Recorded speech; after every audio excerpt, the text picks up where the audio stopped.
Graça e paz, minhas queridas irmãs, estamos aqui para mais um dia de jornada e hoje é o nosso 17º dia e o tema de hoje é um lugar ao qual pertencer. E eu já convido você a abrir a sua Bíblia lá em Efésios 2, o verso 19, que vai dizer assim: agora vocês são membros da própria família de Deus e cidadãos do país de Deus e pertencem à casa de Deus, como todos os outros cristãos. E lá em 1 Timóteo 3, o verso 15, a parte B, vai dizer assim: a família de Deus é a igreja do Deus vivo, a coluna e o fundamento da verdade. Você é chamado para pertencer, não somente para crer. Mesmo no perfeito e imaculado ambiente do Éden, Deus disse: não é bom que o homem esteja só.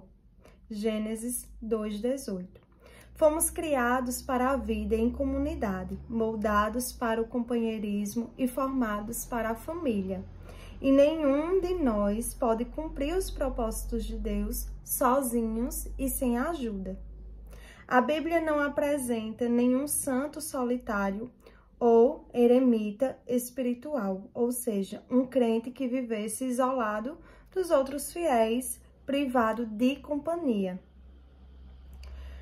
A Bíblia diz que fomos ajuntados, reunidos, edificados juntos, tornados membros juntos, feitos herdeiros juntos, combinados, mantidos juntos e que seremos arrebatados juntos.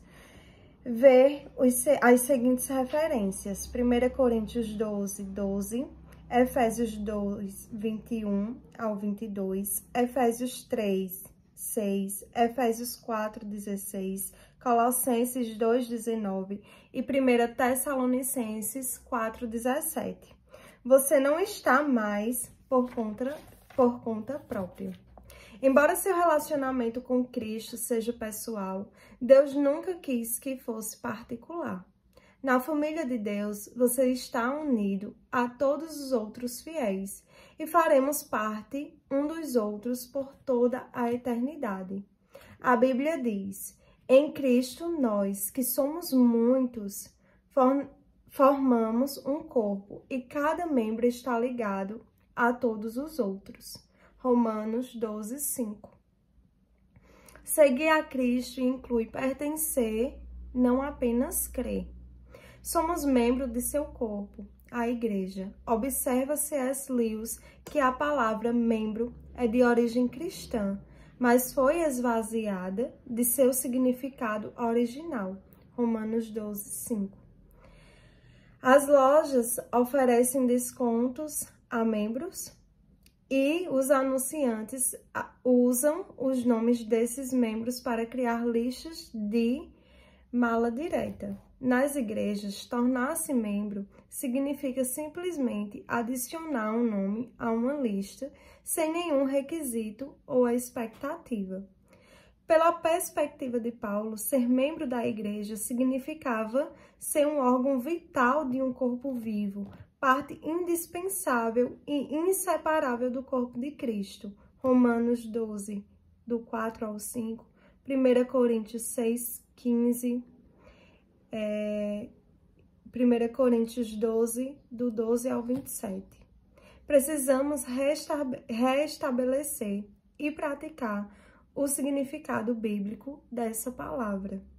A igreja é um corpo, não um edifício, um organismo, não uma organização. Para que os órgãos do corpo humano cumpram seu propósito, precisam estar conectados ao corpo. O mesmo ocorre com você como parte do corpo de Cristo.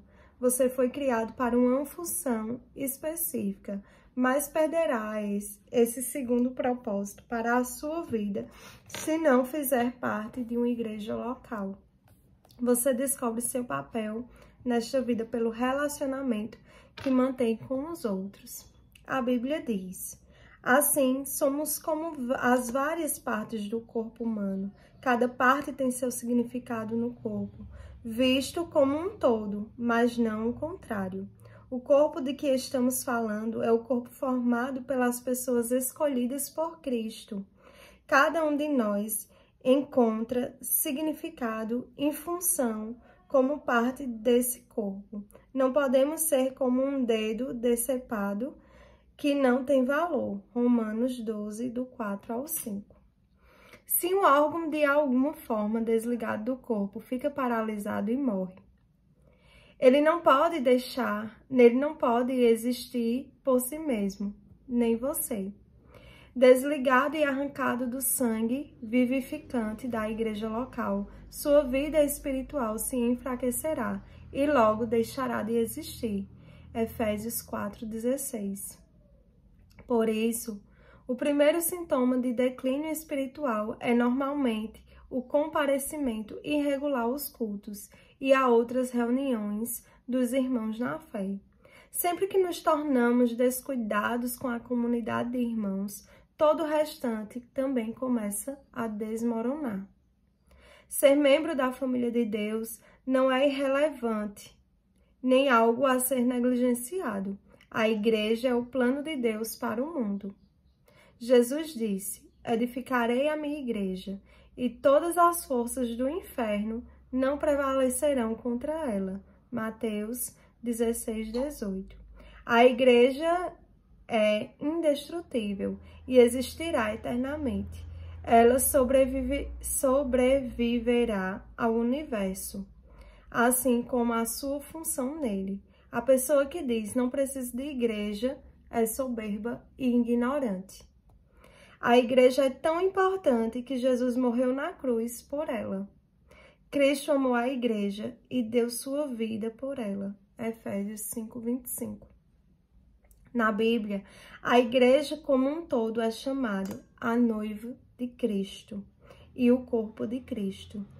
Vê 2 Coríntios 11:2, vê também 1 Coríntios 12:27, Efésios 5:27 e Apocalipse 19:7. Não consigo imaginar alguém dizendo para Jesus: eu te amo, mas não gosto de tua noiva. Ou, eu te aceito, mas rejeito o teu corpo. Mas é isso que fazemos quando desprezamos e depreciamos a igreja ou reclamamos dela.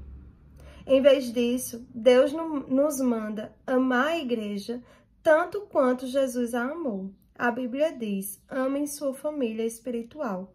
1 Pedro 2,17, a parte B. Lamentavelmente, muitos cristãos usam a igreja, mas não a amam. A comunidade local. Salvo em poucas e importantes exceções, como quando alude a todos os fiéis ao longo da história, a palavra igreja é utilizada na Bíblia quase sempre para se referir a uma comunidade visível e local. O Novo Testamento parte do princípio de que o membro pertence à comunidade local. Os únicos cristãos que não pertenciam a grupos locais eram aqueles sob a disciplina da igreja, os quais eram removidos da comunidade depois de flagrados em pecado. 1 Coríntios 5, do 1 ao 13 e Gálatas 6, do 1 ao 5. A Bíblia diz que o cristão sem a igreja local é como um órgão sem o corpo, a ovelha sem rebanho ou a criança sem família. É uma situação anormal, como dá a entender a Bíblia quando diz: e pertencem à casa de Deus, como todos os outros cristãos. Efésios 2:19, a parte B. Os valores de hoje que advogam a independência e o individualismo criaram muitos órfãos espirituais, os crentes peregrinos, ou seja, sem igrejas. Quem fica circulando de uma igreja para outra sem filiação, responsabilidade ou compromisso. Muitos creem que é possível ser um bom cristão sem se unir ou mesmo frequentar uma igreja local. Mas Deus discordaria veementemente. A Bíblia oferece muitas razões irrefutáveis para sermos ativos e comprometidos numa comunidade local. porque você precisa da família eclesiástica. A família eclesiástica identifica-o como cristão verdadeiro. Não posso afirmar que sou um seguidor de Cristo se não sou comprometido com um grupo específico de discípulos. Jesus disse: o amor de vocês uns pelos outros provará ao mundo que vocês são os meus discípulos. João 13:35. Quando nos reunimos em amor como uma família na igreja, com diferentes formações, raça e posição social, levamos ao mundo um poderoso testemunho. Vê as seguintes bases bíblicas. Gálatas 3:28, vê também João 17:21. Você não é o corpo de Cristo isoladamente, precisa de outros para expressar essa condição. Juntos, não separados, somos o corpo do Senhor. Vê 1 Coríntios 12:27. A família eclesiástica retira-o do isolamento egoísta. A igreja local é a sala de aula onde você aprenderá a se relacionar com a família de Deus. É o laboratório para a prática do altruísmo e do amor compassivo. Como membro ativo, você aprende a se interessar pelos outros e a compartilhar suas experiências. Se uma parte do corpo sofre, as demais partes sofrem com ela. Ou se uma parte é honrada, as demais compartilham de sua honra. Ver 1 Coríntios 12:26. Somente pelo contato regular com fiéis comuns e imperfeitos podemos aprender o verdadeiro companheirismo e experimentar a verdade do Novo Testamento, sermos unidos e dependentes um dos outros. Ver Romanos 12, do 4 ao 5, 1 Coríntios 12:25, Efésios 4:16 e Colossenses 2:19. O companheirismo bíblico compreende sermos tão comprometidos uns com os outros quanto somos com Jesus Cristo. Deus espera que entreguemos nossa vida uns pelos outros. Muitos cristãos que conhecem João 3,16 desconhecem 1 João 3,16. Nisto conhecemos o que é o amor. Jesus Cristo deu a sua vida por nós e devemos dar a nossa vida por nossos irmãos. Esse é o tipo de amor sacrificial que Deus espera que você demonstre pelos seus irmãos. Uma disposição para amá-los da mesma forma que Jesus o amou. A família eclesiástica ajuda a desenvolver músculos espirituais. Você jamais chegará à maturidade apenas comparecendo aos cultos de adoração como um espectador passivo. Somente a participação nas ilimitadas atividades da igreja local desenvolve a musculatura espiritual. A Bíblia diz: à medida que cada parte realiza o seu trabalho, em especial, ela coopera para o crescimento das outras partes, para que todo o corpo esteja saudável, crescendo e cheio de amor. Efésios 4:16, a parte B. As expressões uns aos outros ou um dos outros são usadas mais de 50 vezes no Novo Testamento. Recebemos ordem para amar uns aos outros, orar uns pelos outros, incentivar uns aos outros, admoestar uns aos outros, saudar uns aos outros, servir uns aos outros, ensinar uns aos outros, aceitar uns aos outros, honrar uns aos outros, carregar os fardos uns dos outros, perdoar uns aos outros, submeter-nos uns aos outros e sermos dedicados uns aos outros, além de muitas obrigações mútuas. Isso é ser membro do ponto de vista bíblico. Essas são as responsabilidades familiares que Deus espera que você cumpra na comunidade local. Com quem você vem agindo dessa forma? Pode parecer fácil ser santo quando não há mais ninguém por perto para frustrar suas preferências, mas essa é uma santidade falsa que não foi posta à prova.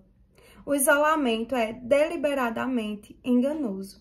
É fácil nos enganarmos, pensando sermos maduros, quando não há ninguém para nos contestar. A verdadeira maturidade manifesta-se nos relacionamentos. Precisamos mais que da Bíblia para crescer. Precisamos de outros irmãos. Crescemos mais fortes e mais rapidamente aprendendo uns com os outros e sendo responsáveis uns pelos outros. Quando os outros compartilham o que Deus está lhes ensinando, também aprendemos a crescer. O corpo de Cristo precisa de você. Deus tem uma função específica para você na família cristã. Isso se chama ministério. E o Senhor lhe concedeu talentos para essa missão. Um dom espiritual é dado a cada um de nós, visando ajudar toda a igreja. 1 Coríntios 12:7. A comunidade local é o lugar planejado por Deus para que você descubra, desenvolva e utilize seus talentos. Você pode ter um ministério mais abrangente, mas será algo adicional ao seu serviço no corpo local. Jesus não prometeu edificar seu ministério, prometeu edificar a igreja dele. Você participará na missão de Cristo no mundo. Enquanto Jesus andou entre os homens, Deus trabalhou por meio do corpo físico de Cristo. Nos dias de hoje, usa o corpo espiritual de seu Filho. A igreja é o instrumento do Senhor neste mundo. Não devemos apenas ser exemplo do amor de Deus, amando-nos uns aos outros. Devemos também transmiti-lo em um conjunto ao restante do mundo. Esse é um privilégio maravilhoso, concedido a todos nós. Como membros do corpo de Cristo, nós somos suas mãos, seus pés, seus olhos e seu coração. Ele realiza sua obra no mundo por meio de nós, e cada um tem uma contribuição a dar. Paulo afirma, ele criou cada um de nós por meio de Cristo Jesus, e a ele nos unimos nessa obra grandiosa, a boa obra que ele deseja que executemos e que faremos bem em realizar. Efésios 2:10. A família eclesiástica irá impedi-lo de retroceder. Nenhum de nós está imune à tentação. Nas circunstâncias apropriadas, você e eu somos capazes de cometer qualquer pecado. Vê Jeremias 17, o verso 9, 1 Coríntios 10, 12, 1 Timóteo 1, 19. Deus sabe disso, então nos atribuiu individualmente a responsabilidade de mantermos uns aos outros no caminho certo. A Bíblia diz, encorajem-se uns aos outros todos os dias, de modo que nenhum de vocês seja endurecido pelo engano do pecado. Hebreus 3:13. Não é da sua conta, não é uma frase cristã. Somos chamados e recebemos ordem para nos envolvermos com a vida um dos outros. Se você conhece alguém que se mostra espiritualmente inconstante neste exato momento, é a sua responsabilidade procurá-lo e trazê-lo de volta à comunhão. Tiago adverte, prezados amigos, se vocês conhecem alguém que se desviou da verdade, não desistam dessa pessoa. Façam tudo para trazê-la de volta e terão resgatado uma vida preciosa da destruição e impedido que ela se afaste de Deus. Tiago 5, do 19 ao 20. Um benefício relacionado à igreja local é que ela também proporciona a proteção espiritual de líderes devotos. Deus atribuiu aos pastores a responsabilidade de guardar, proteger, defender e cuidar do bem-estar espiritual de seu rebanho. Ver Atos 20, do 28 ao 29, Hebreus 13, do 7 ao 17 e 1 Pedro 5, do 1 ao 4. A Bíblia diz, a responsabilidade deles é zelar pela alma de vocês, e eles sabem que devem se responsabilizar por isso diante de Deus. Hebreus 13, 17. Satanás executa ao ver fiéis afastados, desligados da vida do corpo, isolados da família de Deus. Satanás exulta ao ver fiéis afastados, desligados da vida do corpo, isolados da família de Deus, e indiferentes para com os líderes espirituais, pois sabe que tais crentes estão indefesos e impotentes contra suas estratégias. Está tudo na igreja. Em meu livro, Uma Igreja com Propósitos, explico como fazer parte de uma igreja saudável é essencial para viver uma vida saudável. Espero que você também leia esse livro, pois ele o ajudará a compreender como Deus planejou a igreja, especificamente para auxiliá-lo a cumprir os cinco propósitos que ele tem para a sua vida. Ele criou a igreja para satisfazer suas 5 necessidades mais importantes: um propósito para o qual viver, pessoas com quem viver, princípios pelos quais viver, uma profissão para se sustentar e força para seguir vivendo. Não há outro lugar no mundo em que você possa achar esses 5 benefícios em um só lugar. Os propósitos de Deus para a igreja são idênticos aos 5 propósitos que ele tem para você. A adoração ajuda-o a se concentrar em Deus. A comunhão ajuda-o a enfrentar os problemas da vida. O discipulado ajuda-o a fortalecer a fé. O ministério ajuda-o a descobrir seus talentos. E o evangelismo ajuda-o a cumprir sua missão. No mundo, não há nada que se compare à igreja. Sua escolha. Sempre que uma criança nasce, torna-se automaticamente parte da família universal dos seres humanos. Mas essa criança também se torna membro de uma família específica, onde será nutrida, cuidada e crescerá forte e saudável. O mesmo ocorre do ponto de vista espiritual. Quando você nasce de novo, torna-se automaticamente parte da família universal de Deus, mas também precisa se tornar membro de uma versão local da família de Deus. A diferença entre frequentar uma igreja e ser membro dela está no comprometimento. Os frequentadores são espectadores que ficam à parte. Os membros envolvem-se no ministério. Os frequentadores consomem, os membros contribuem. Os frequentadores querem os benefícios que a igreja propicia sem participar das responsabilidades. São como casais que querem viver juntos sem o compromisso do casamento. Porque é importante filiar-se a uma igreja local. Porque isso prova que você está de fato comprometido com os irmãos e irmãs espirituais, não somente na teoria. Deus quer que você ame pessoas reais, não pessoas ideais. Você pode passar a vida inteira buscando a igreja perfeita, mas jamais a encontrará. Você foi chamado para amar pecadores imperfeitos, assim como Deus faz. No livro de Atos, os cristãos de Jerusalém eram bem específicos em seu compromisso uns com os outros.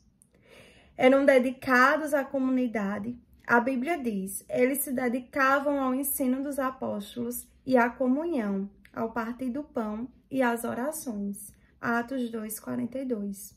Hoje, Deus espera que você se comprometa com as mesmas coisas. A vida cristã é mais que apenas um compromisso com Cristo. Inclui o compromisso com outros irmãos. Os cristãos da Macedônia compreenderam isso, como Paulo relata. Primeiro, eles deram a si mesmos ao Senhor, e depois, pela vontade de Deus, eles se deram também a nós. 2 Coríntios 8:5. Tornar-se membro de uma igreja local é o passo que vem naturalmente a seguir.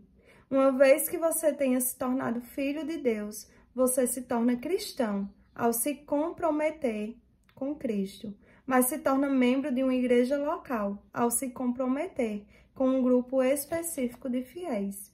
A primeira decisão traz a salvação, a segunda, a comunhão.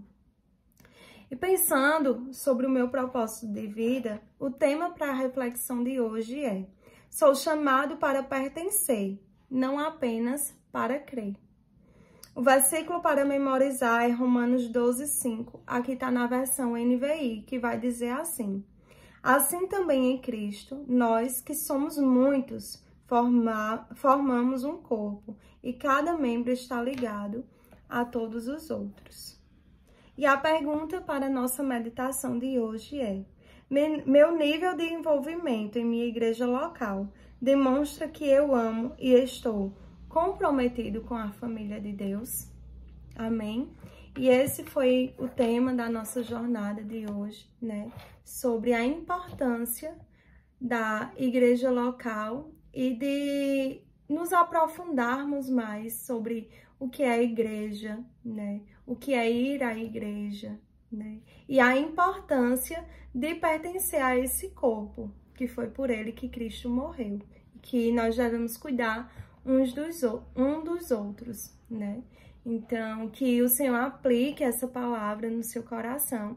E se você ainda não tem uma igreja local, né?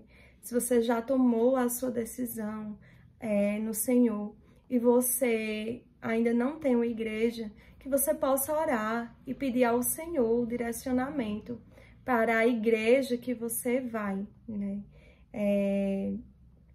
É bastante, assim, importante você estar numa igreja bíblica, né?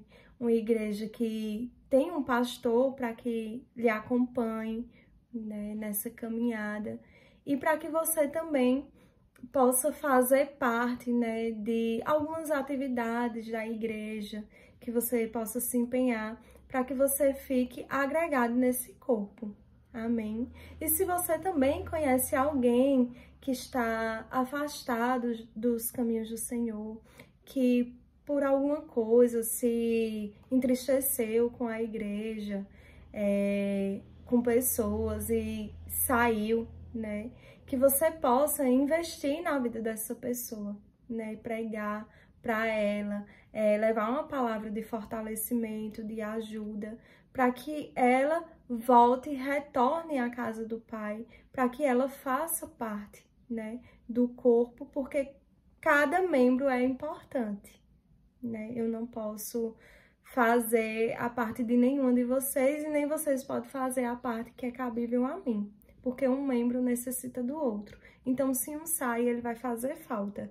Então, que possamos investir também na vida dessas pessoas, né, para que elas retornem o mais rápido possível, para que nós possamos juntos caminhar e levar, né, a mensagem de salvação para outras pessoas. Que Deus abençoe o seu dia. Amanhã, permitindo o Senhor, estaremos aqui para mais um dia de jornada. Deus abençoe.